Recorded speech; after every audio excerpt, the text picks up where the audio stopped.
Sara, apesar de estéril e avançada em idade, recebeu o poder para gerar um filho, porque considerou fiel aquele que lhe havia feito a promessa. Assim, daquele homem já sem vitalidade, originaram-se descendentes tão numerosos como as estrelas do céu e tão incontáveis como a areia da praia do mar. Todos estes viveram pela fé e morreram sem receber o que tinha sido prometido, viram-no de longe e de longe o saudaram, reconhecendo que eram estrangeiros e peregrinos na terra. Os que assim falam mostram que estão buscando uma pátria. Se estivessem pensando naquela de onde saíram, teriam oportunidade de voltar. Em vez disso, esperavam eles uma pátria melhor, isto é, a pátria celestial. Por essa razão, Deus não se envergonha de ser chamado o Deus deles, e lhes preparou uma cidade. Que Deus abençoe sua palavra. Podem sentar.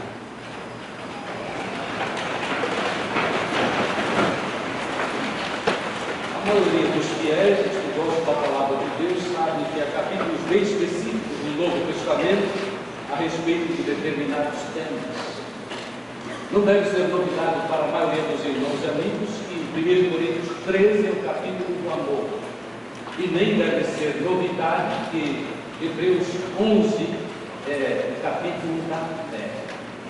Eu não li por uma questão de ficar concentrado na mensagem de hoje, que tem como título Caminhando para a Pátria. Irmãos, os heróis da fé são muitos. E como disse a porção lida, nenhum destes heróis da fé gozou totalmente as promessas de Deus para as suas vidas. Em primeiro lugar, neste texto, nós observamos que eles permaneceram estrangeiros e peregrinos na terra.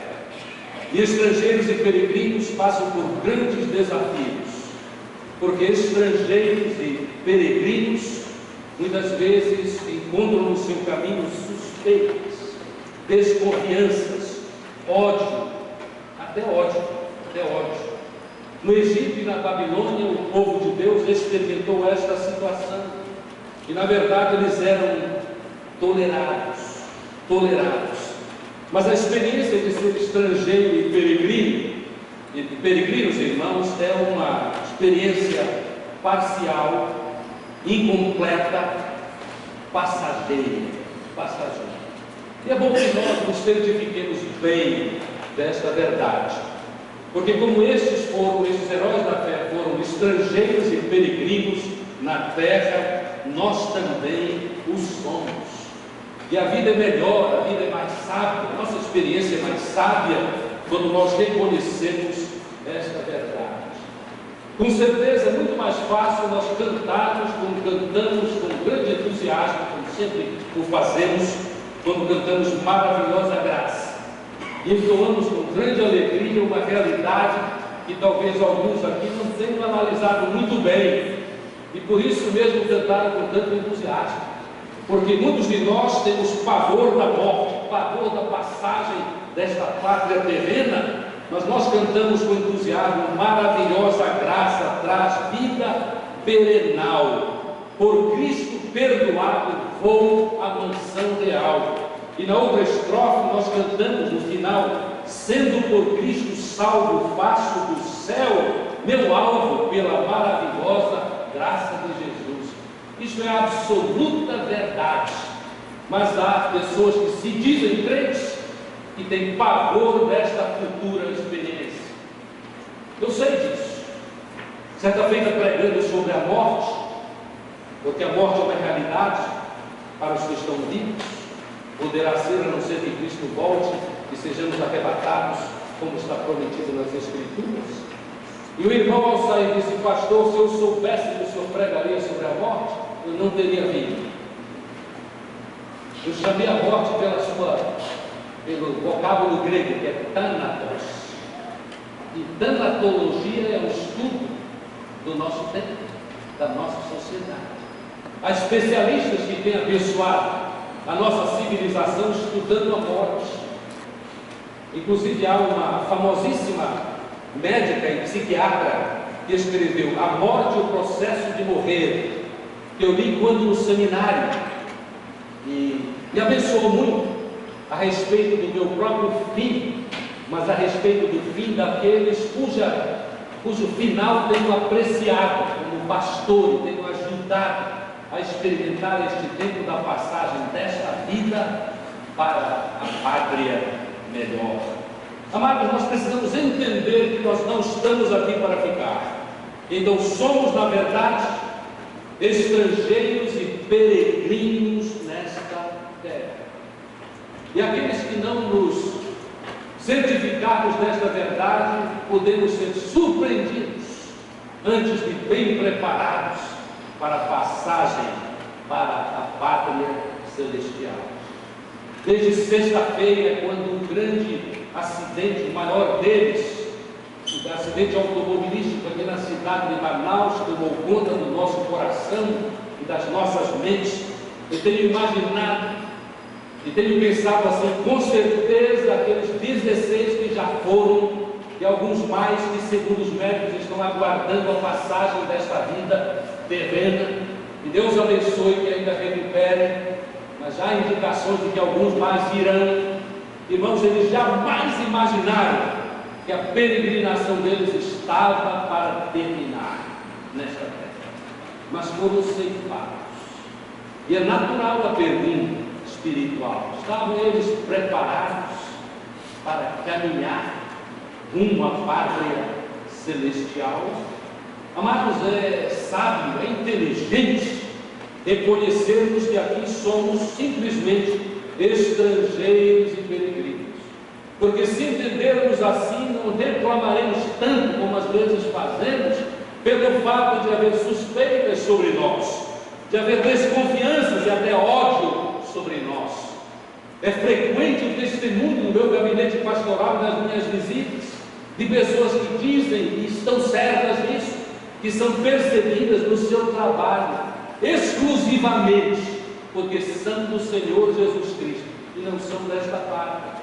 Sem histórias as mais tocantes a respeito disso, como por exemplo a história daquele jovem que terminou o curso de bioquímico com notas elevadíssimas e entrou no mercado desta área com entusiasmo, mas trabalhando num determinado laboratório em Belém do Pará, ele recebeu instruções tácitas do líder daquele laboratório, dizendo: não gaste material, porque o material é muito caro.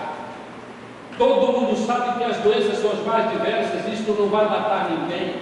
Então você simplesmente, sem fazer os exames, mesmo de posse do material para os exames, escreva e dê sugestões.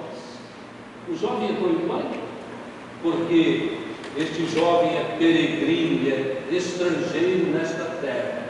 E passados pouquíssimos dias, ele declarou para seus pais e outros significativos que pediria para sair daquele trabalho, porque ele seria perseguido, porque ele fazia o que era justo fazer.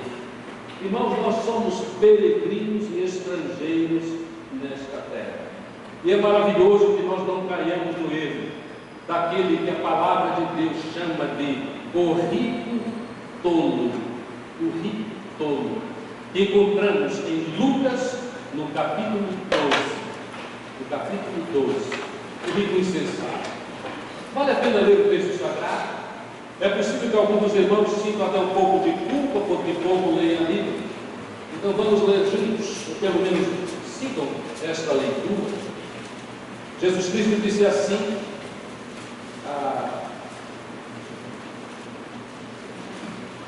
a história começa. Alguém da multidão disse a Jesus Cristo: mestre, diz a meu irmão que divide a herança comigo. Jesus disse: homem, quem me designou juiz ou árbitro entre vocês? E aí ele disse: cuidado, fiquem de sobreaviso contra todo tipo de ganância. A vida de um homem não consiste na quantidade dos seus bens. Então lhes contou esta parábola: a terra de certo homem rico produziu muito.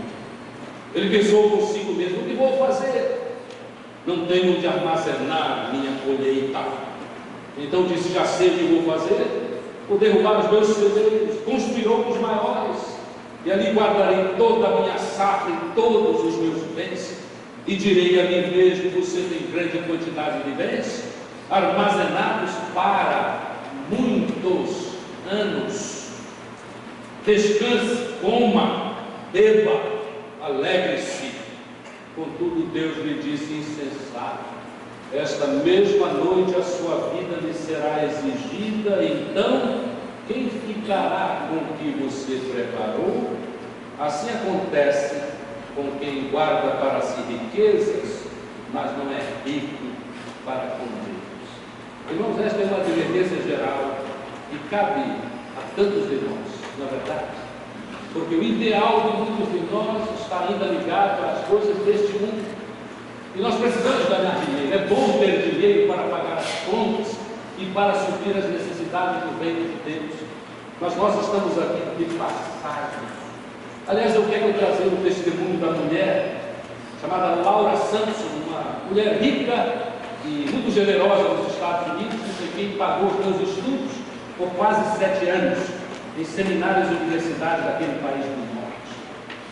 Ela era riquíssima, mas riquíssima em boas obras também. Quando eu estava estudando, e por vezes ela me telefonava no sábado, porque sabia que eu tinha folgas, ela conhecia a minha agenda tinha colocado em suas mãos, e ela me chamava de filho e dizia assim: meu filho, nós podemos sair hoje? Podemos, sempre podemos. Era a minha grande benfeitora, eu não diria não, eu mudaria o plano para estar com ela, por uma questão até de gratidão, como era devido. E nós saímos, invariavelmente, o caminho era o caminho de uma loja de pianos sofisticados e os mais simples, piano de estudo. Ela tocava um pouco de piano, chegando lá ela tocava alguns acordes e dizia assim: o que você acha deste? Eu dizia: o som parece bom. Ela disse: fará muito bem para aquele jovem que está desejando estudar piano, mas não tem instrumento. Aí ela dizia assim: quem estuda piano precisa ter o instrumento, ou nunca sairá do simples, precisa ter o instrumento. Ela então pegava um cartão, tirava da bolsa um cartão e escrevia: para a glória de Deus, utilize bem este instrumento, Laura Santos, e dava para o dono da loja o endereço onde ela queria que aquele piano fosse entregue. Mas o importante não é essa história só, o importante é o que ela dizia frequentemente. Nós voltávamos para o carro dela, que era um Cadillac rabo de peixe, que a maioria dos irmãos aqui não teve o privilégio de ver nem em fotografia, porque é uma coisa dos tempos antediluvianos. Rabo de peixe, era um Cadillac branco enorme. Eu tive o prazer de guiar algumas vezes, parecia mais uma lancha do que um carro, tão comprido que era. E lancha mesmo, porque eu visitava muitas vezes a segunda igreja batista de Houston, no Texas, com ela, e quando ela estacionava, quando eu levava, eu pensava que estava levando uma lancha. Quando ela levava, ela estacionava assim meio de lado, e mais tarde vinha um rapaz todo obsequioso e disse assim: dona Laura, nós precisamos mudar um pouquinho o seu carro, um pouquinho uma conversa. Ela estava simplesmente no meio do drive, não dava para ninguém passar, e metade do Cadillac estava lá no carro. Mas ela dizia assim, quando entrava de volta, depois da doação que fez, que eu vi fazer tantas vezes, assim: meu filho, nunca se esqueça, só os vivos dão, os mortos deixam. E é verdade, os mortos deixam, e às vezes deixam tanta desgraça por terem deixado, né? Porque as guerras são incríveis.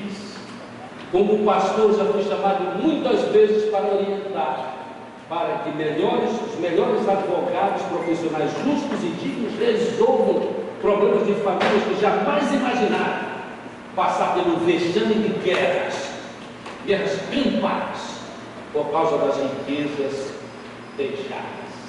Os vivos dão, Nesta peregrinação nós precisamos ser sábios.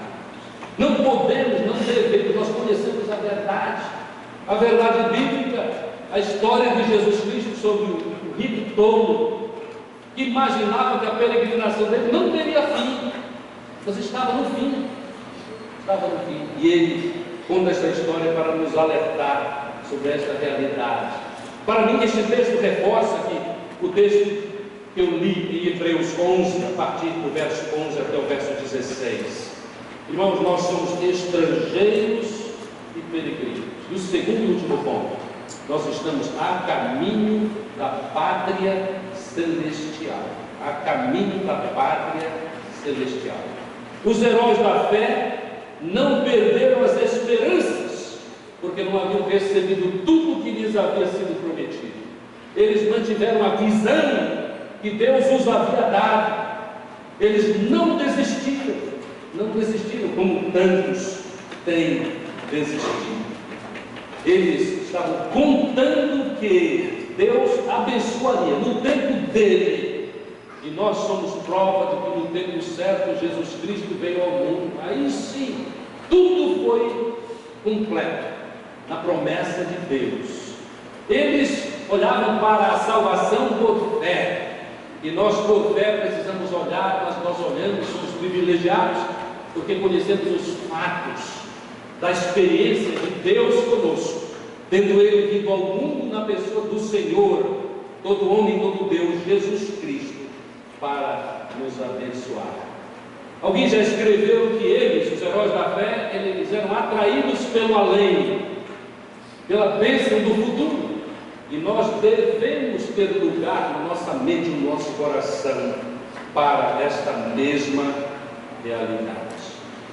Nossos antepassados na fé, mesmo entre batistas, eram um pouco mais constantes em ouvir e se inspirar com as coisas do além, do cantor cristão que muitos de nós cantamos quando garotos, e que muitos aqui sabem por causa da tradição batista.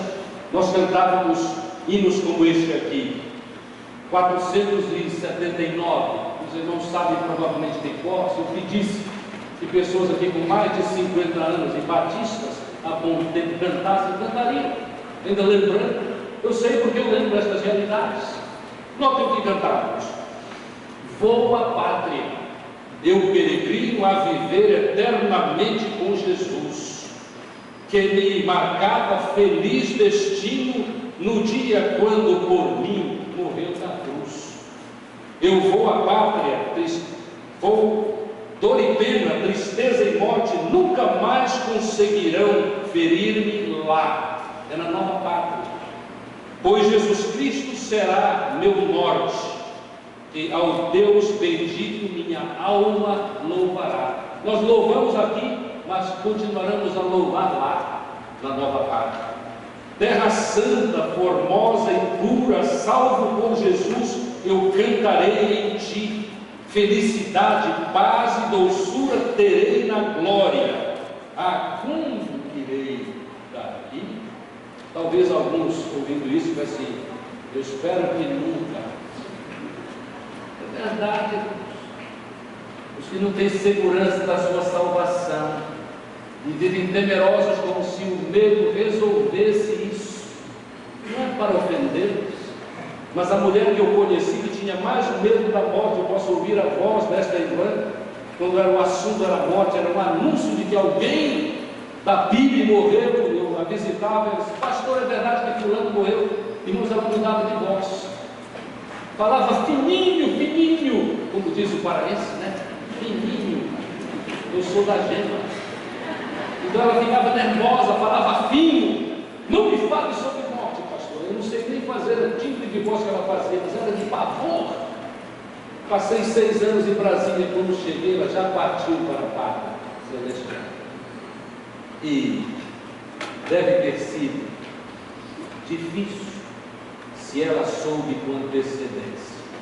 Deus é tão maravilhoso que para alguns medrosos assim, Ele leva sem tempo de muita reflexão, na expectativa de que eles já tenham refletido sobre o fato de que somos peregrinos. Todos nós somos peregrinos. Mas não só este, um dos mais preciosos do cantor cristão, 500, sem de cor, mas vou ler, para que não haja qualquer erro. Quando o meu tempo de lutas passar, quando o meu Deus para si me chamar, grato perante Jesus hei de estar, glória perene será para mim. Quando por graça do seu grande amor eu alcançar o infinito favor, qual favor? Vir para perto do meu Salvador, glória perene será para mim. E agora? Muitos amigos ali hei de achar paz, alegria, eternal bem-estar, mas quando o meu Salvador me saudar, glória perene será para mim. O coro diz simplesmente: sim, há de ser glória para mim.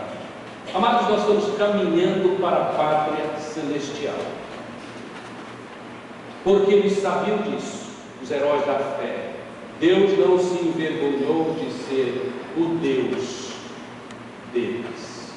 Amados, que Deus não se envergonhe de ser nosso Deus, porque temos prazer e muita gratidão por vivermos aqui. Como o mundo é belo, como há possibilidades infinitas nos relacionamentos, que por vezes, por causa do nosso pecado, são quase quebrados, mas pelo sangue de Jesus Cristo e o poder que Ele tem de transformar a vida daqueles que confiamos nele.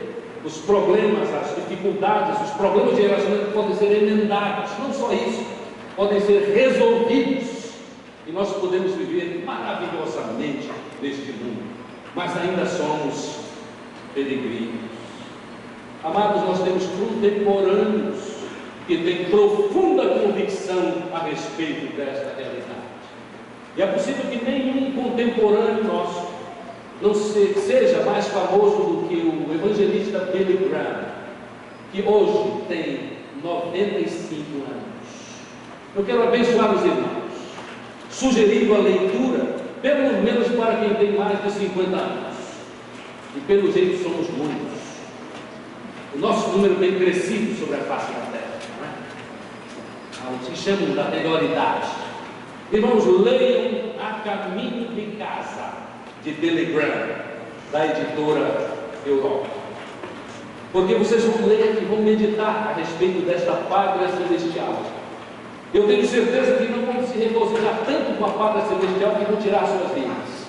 Nós vamos estar prontos para quando a crise vier, porque ela vem sobre todos nós. Nós estamos aqui como peregrinos, mas ele diz coisas impressionantes. Retirei algumas afirmações, ouça estas: já não vou estar aqui muito tempo. Os sofrimentos que passo são comuns aos idosos, mas eles irão terminar quando eu partir para a presença do meu Deus. E lá eu terei o privilégio de me encontrar novamente com Ruth, a mulher com quem vivi pouco mais de 60 anos. E ele diz como nós devemos viver, e a palavra de Deus, não é Ele quem diz, Ele confirma isso. Nós precisamos viver os nossos dias nesta peregrinação, especialmente aqueles que temos o privilégio de chegar a idades avançadas. Nós precisamos viver com gratidão.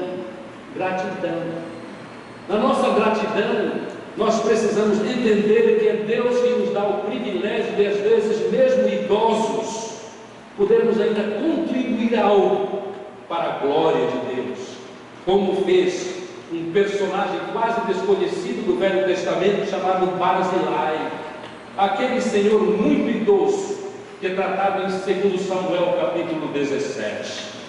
Rei Davi, fugindo da grande dificuldade que enfrentava por causa do levante político liderado por Absalão, seu filho rebelde.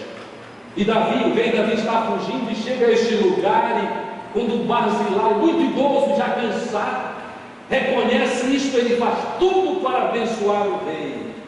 E o rei Davi ficou tão maravilhado com a ajuda daquele senhor idoso, Barzilai, que ele disse: agora que foi tudo sanado, e o problema de Absalão já era, porque ele morreu, esta pressão está resolvida, eu quero levá-lo para para o meu palácio.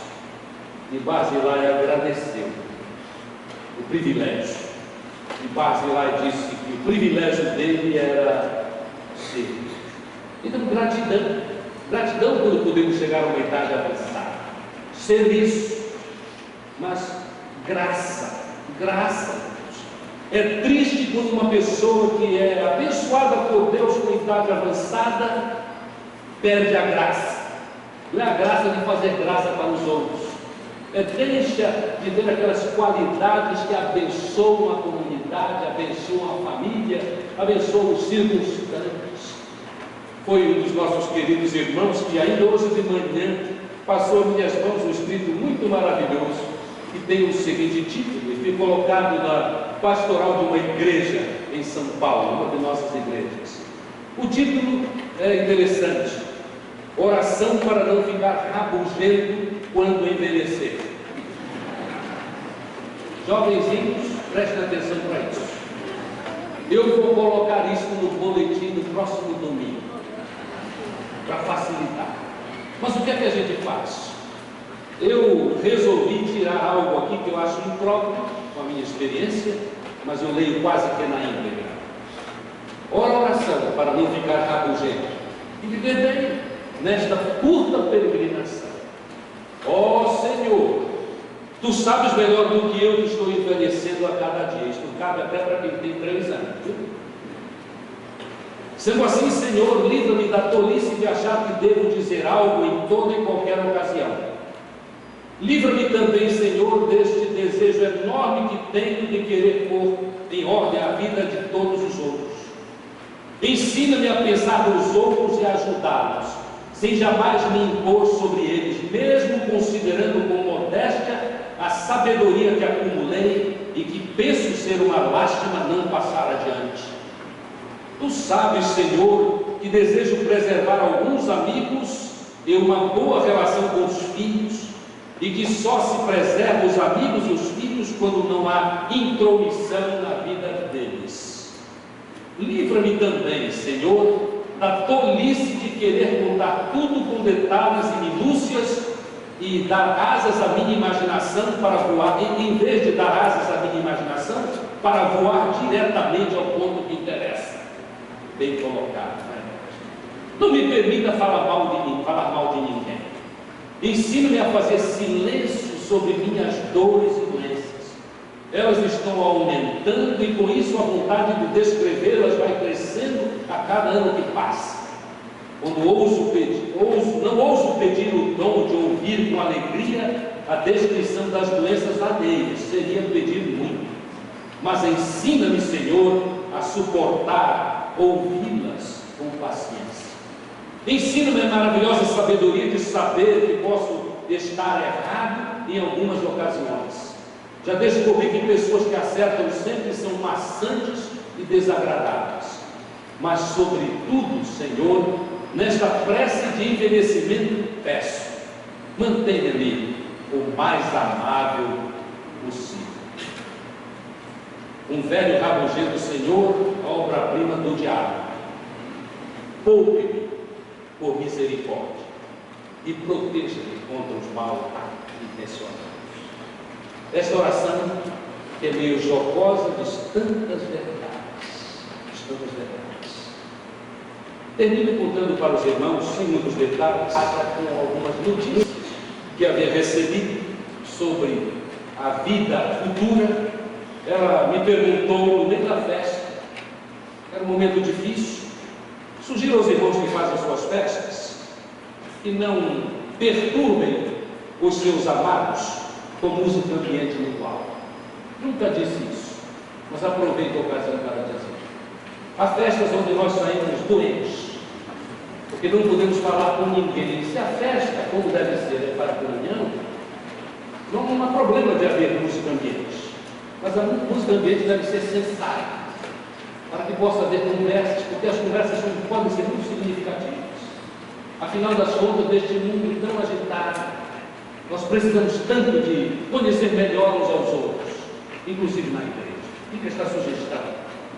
Irmãos, ela perguntou o seguinte: pastor, o senhor também tem certeza de que na pátria futura nós receberemos algumas bênçãos?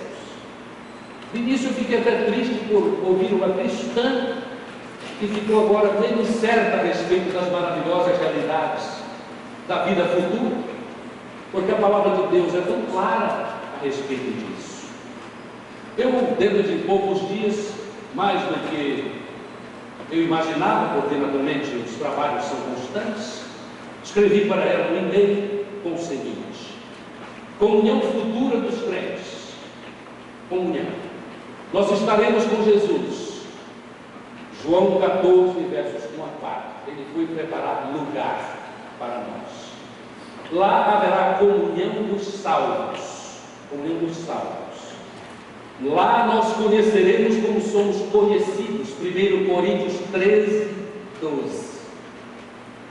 Nós nos conheceremos. O rei Davi, durante sua crise de separação por morte de seu filho, disse: ele não pode mais vir para mim, mas eu irei para ele. Segundo Samuel 12, versos 21 e 23. Irmãos, na transfiguração, Moisés e Elias eram os mesmos, conhecidos. Moisés e Elias. Não houve reencarnação. A experiência foi uma experiência sobrenatural que nos fala a respeito da comunhão e da relação que teremos, sem conhecer todos os detalhes, quando estivermos na eternidade. Que privilégio! Mas esta experiência maravilhosa, da qual o Novo Testamento tem algumas afirmações que são suficientes para os que cremos em Jesus, é para aqueles que têm certeza que são de Jesus Cristo e que atendem, aceitaram Jesus, reconhecendo que Ele é o único caminho, a verdade e a vida, que ninguém volta para Deus a não ser por seu intermédio. Amados, todos nós estamos caminhando para a pátria. Que Deus nos abençoe e nós acordemos, reconheçamos esta realidade enquanto há tempo. Enquanto há tempo de nós reconhecermos que precisamos de Deus. Isto é uma questão pessoal. E reconhecendo, eu sou pecador, mas Deus me ama e eu aceito Jesus Cristo, eu sou dele. Eu estou seguro da minha salvação. Que tem a ver com saúde, sozo, é saúde. Salvação é saúde aqui, boa orientação aqui, mas tem muito mais a ver com a glória eterna. Que Deus nos abençoe com entendimento e alegria por essas realidades preparadas por Deus em Cristo, desde a fundação do mundo. Que Ele nos abençoe. Amém.